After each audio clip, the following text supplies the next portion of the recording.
Lads.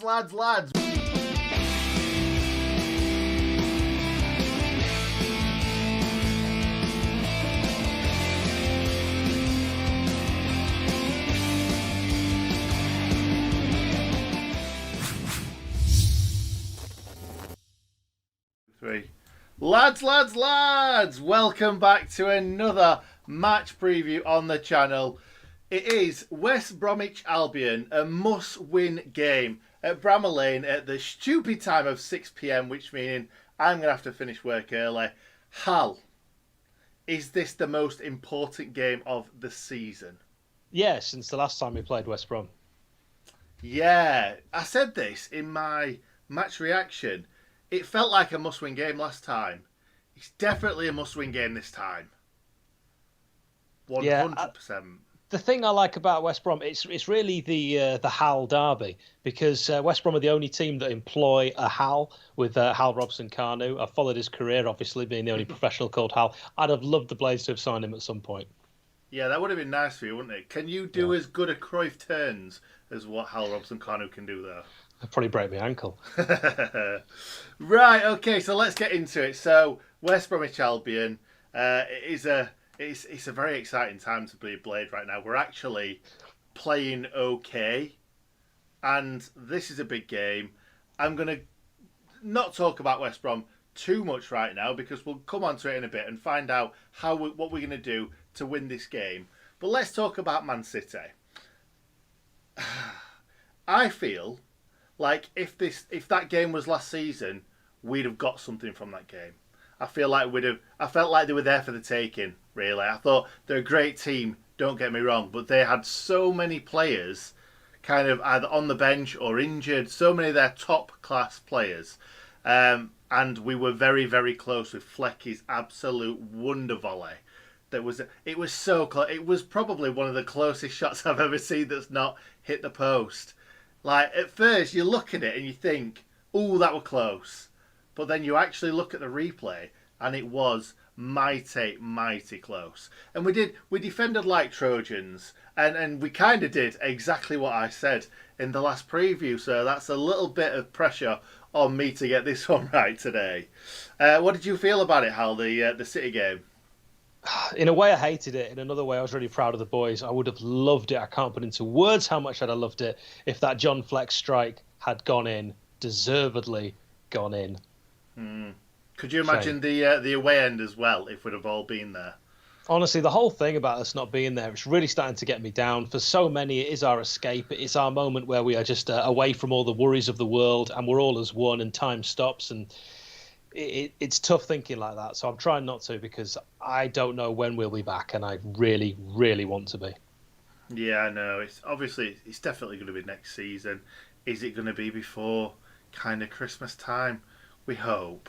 Please let us back in. So last time out, Hal, what happened? Yeah, we've got to go all the way back to 2018 for the last time that Sheffield United played West Bromwich Albion at beautiful downtown Bramall Lane. Fans were allowed in then, but we might not have wished we had been, because this was a night game, Friday the 14th of December, and we actually lost 2-1.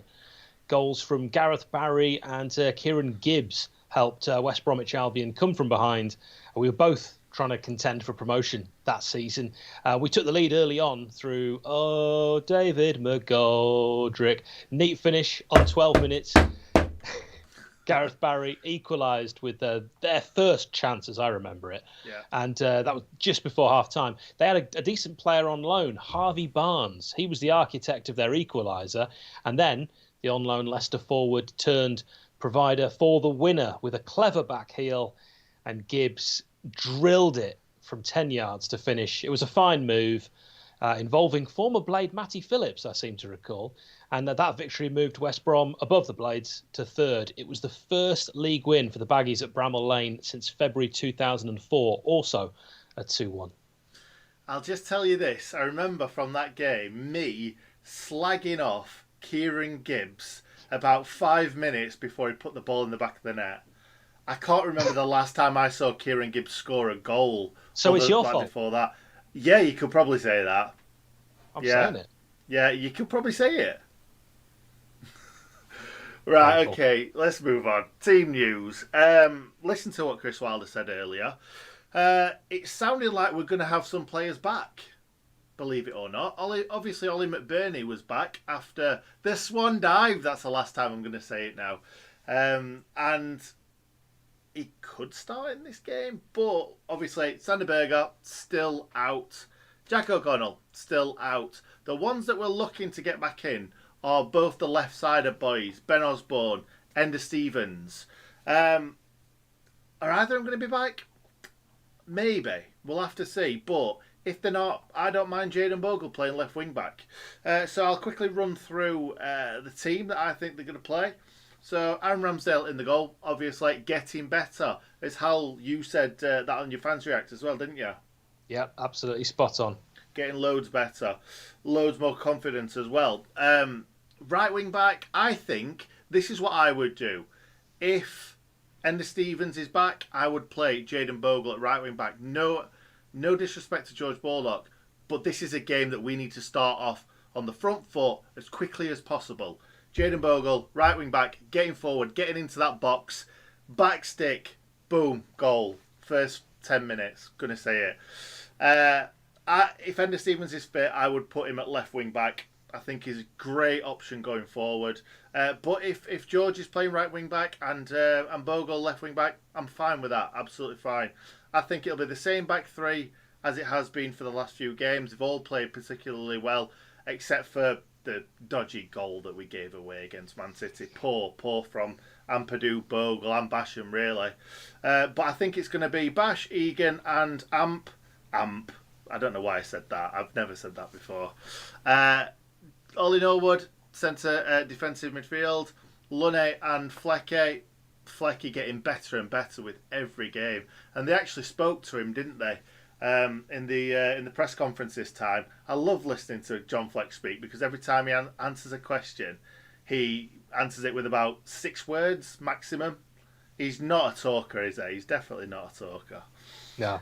And finally, I'm going to go with David McGoldrick and Ollie Burke up top. I think I would love to see McGoldrick and Sharp up top together again. Love it. I think this is definitely a game for Billy Sharp and he will definitely feature at some point. If it's not going our way, I would have him on first. Definitely if he doesn't start. But David McGoldrick, we really, really missed him against Man City. Ollie Burke playing against his old club. I reckon that is what's going to happen. Do you agree, Hal? No, I've put my predicted lineup on the socials, so do check out all of the Twitter, Instagram and Facebook pages that we've got because you can always see my predicted lineup 24 hours or more, in this case, before the game. There you go. So let's move on to West Bromwich Albion's team. Hal, opposition news and predicted lineup? Yeah, our favourite named player for West Brom is Grady Dean Nagana. And That's so funny. He is expected to continue on the sidelines, but apart from him, Big Sam, he's called Big Sam because he's overweight. He has a clean bill of health. So West Brom predicted 11. I mean, this is me working this out before the transfer deadline is closed, or should I say slammed shut, because that's, of course, what happens, which will be 11 p.m. tonight as we're recording this. They play a 3-5-2. Sam Johnston in goal, Kyle Bartley, Sammy Ajayi, then probably O'Shea, Darnell Furlong at the back. Conor Gallagher, of course, there's so many problems in the away game. Jake Livermore, Romain Sawyers, who's been a bit dodgy in recent games. Kieran Gibbs, your nemesis. Carlin Grant, and their star player, Mateus Pereira. So that's what I reckon they'll go with. Right, I was hoping Pereira wasn't going to play because what a great player he is. Yeah, I agreed with that. He is definitely the danger man. So much skill. The kind of player the Blades are crying out for that creativity.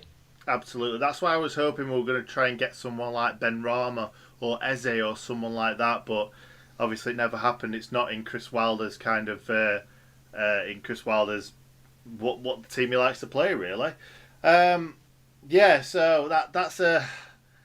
it's a lineup. It's a team lineup. Like, it's not one of the scary ones that we've had of late, but it's definitely beatable.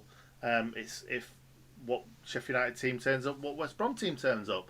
Let's move on to score predicciones. Hal, what are you saying, mate? 2-0 Blades. Nice. Now, I've gone in a similar vein, except for I think we're going to score 3, and I think West Brom are going to score 1 because we don't keep clean sheets. Unless we play Newcastle, that's spot on. Yeah, exactly. Do you want to have a hazard a guess at scorers? I mean, I'm awful at this. I actually looked back on our previous match preview for West Brom away, and I did go and guess the scorers, which was a complete waste of time, as we now know. But I'll say Sharp and Lundstrom.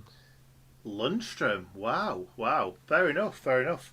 Last season, you'd probably say, yeah, definitely Lundstrom. But this season, I've barely seen him near the box since the start of the season. I'm going to go with Didsey getting 1, Sharpie getting 1, and John Fleck. He's looking for that goal. He's looking for that first goal of the season. Memorable matches between the teams, Hal? Yeah, I'm going with West Brom 0, Sheffield United 2. This was Tuesday, the 14th of October, 2003, a game I went to with my sister. She was late. We both travelled separately. She was late and she couldn't find anywhere to park. She missed the first goal, and when she got back, she had a parking ticket. But aside from that, it was a great night. I fell down the stairs because I went absolutely crazy when Michael Tongue scored.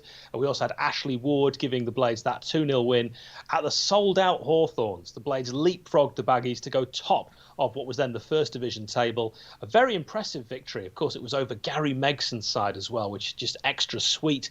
And as well as knocking West Brom off the top of the table that night, we ended Megson's side's 100% home record in that season. On 9 minutes, it was Tongue who curled home from the edge of the box. It was great work by Stuart McCall. And Ashley Ward, doubled our advantage on 37. A well-worked goal. Ward finishing off a fine move, resulting in Nick Montgomery delivering that cross for the second goal. Our team that day was Gerrard, Kozluk, Jags, Morgan, Whitlow, Brown, McCall, Monty, Tungy, Nuddy, and Ward. And on the bench we had Pesh, Chief, Lester, Armstrong, and Mark Rankin, who I always call Mark Rontin because that's what he was labelled as on the team sheet away at Millwall one game. Oh, lovely. I love listening to old team sheets. Some great players in there, especially Nuddy. Gotta love a bit of Peter on love. And finally, players that have played for both teams, player connections, Hal. What are we saying? Well, I mentioned Carl Bartley. I've already mentioned Pesh as well, Paul Pesky-Salido, so I'll give you 2 straight off the bat.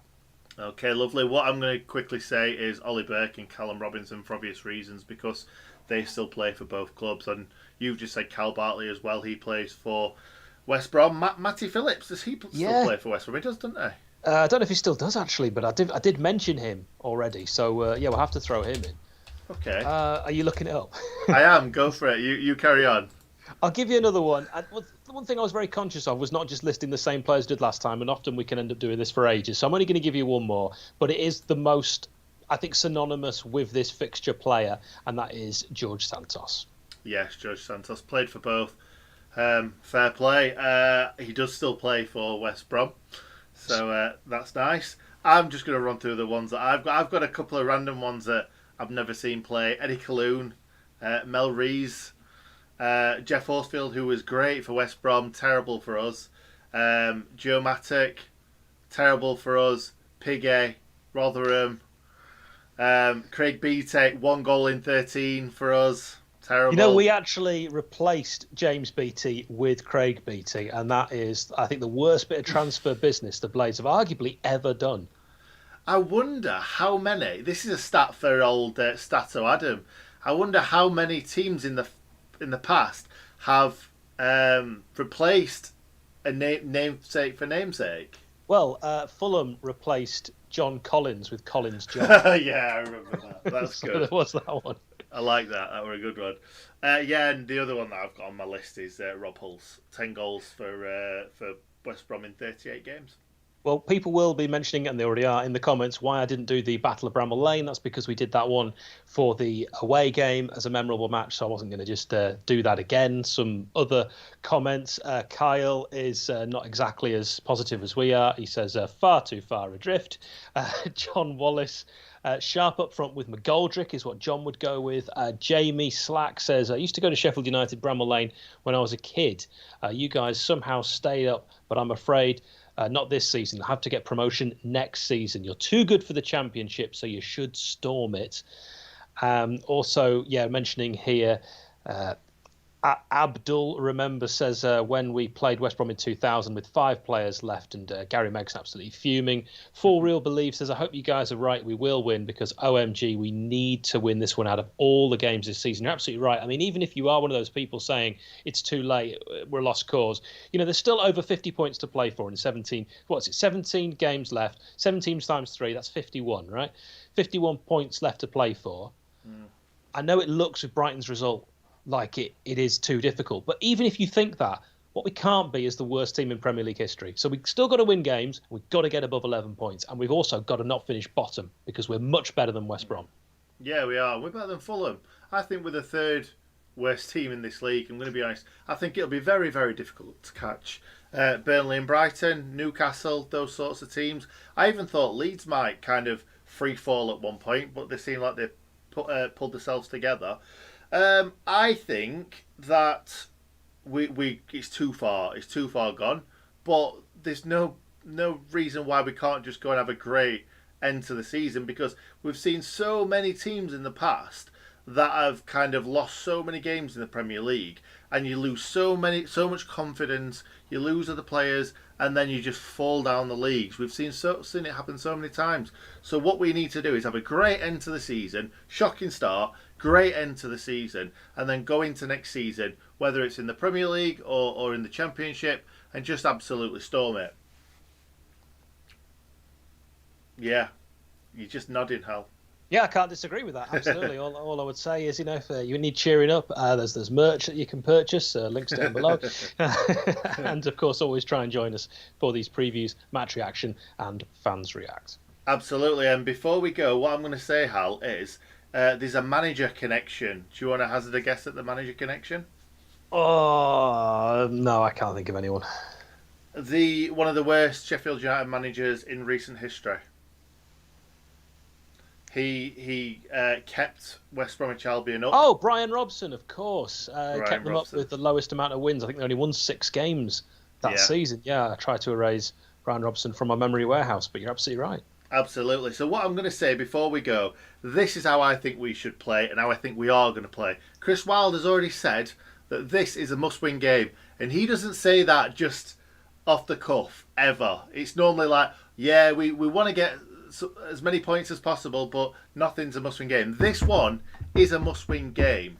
Now, I think we're going to absolutely fly out of the blocks, and that's why I think Jayden Bogle needs to start on whichever wing it is. We need to start from the word go, just go for it. Absolutely go for it. I know Big Sam's going to sit him back. Going to sit him back as like a kind of either a 5 or a 4, and just be really tight like we were against Man United. They're not going to come out and try and play expansive football. They're going to want to shut us out and then try and nick a goal like we did at the Hawthorns in the Championship. So what we need to do is we need to just fly out of the blocks, get a couple of early goals, and then we can sit on it and then absolutely just cry a little bit, because you know what we do, don't we? We score a goal and then we think, all right, that's it now, let's hang on to it. We need to come out. We need to come out quick, early, score some early goals, and just put all his minds at rest, really. Yeah, it's been a while since we did that. Chelsea, Tottenham, Villa, Burnley, they spring to mind, but they've been too few and far between. And one thing I will close on is, don't feel too down, Blades, right? If we were West Brom, I'd feel slightly okay if I was a West Brom fan and I'd kept Slaven Bilic, because he's a manager that can take you for many, many years. Sam Allardyce is not the future. If the Blades go down and we keep Chris Wilder, we're going to be in great shape. So fear not, we've still got a quality squad. I reckon the table never lies, except for this season. Exactly. And what I'm going to say before we go is please like the stream right now, guys. Subscribe if you are new. We are now on 11,000 subscribers. We own a YouTube channel with 11,000 subscribers, which is great to say. And we're just going to keep on making videos, aren't we, Hal? We're really enjoying it. Yeah, got some great ideas coming up and some new things that you can look forward to. But more on that on the social media. Do follow us on Twitter, Instagram and Facebook. Yeah, there we go. So thank you very much for watching, guys. Thank you for being here, Hal, as always. Thank you. And what we'll do is we'll do our little awkward wave as we normally do. It's my favourite bit. Bye! You enjoying yourself? Yeah. That was a really awful bye, and I'm not going to comment on it any further.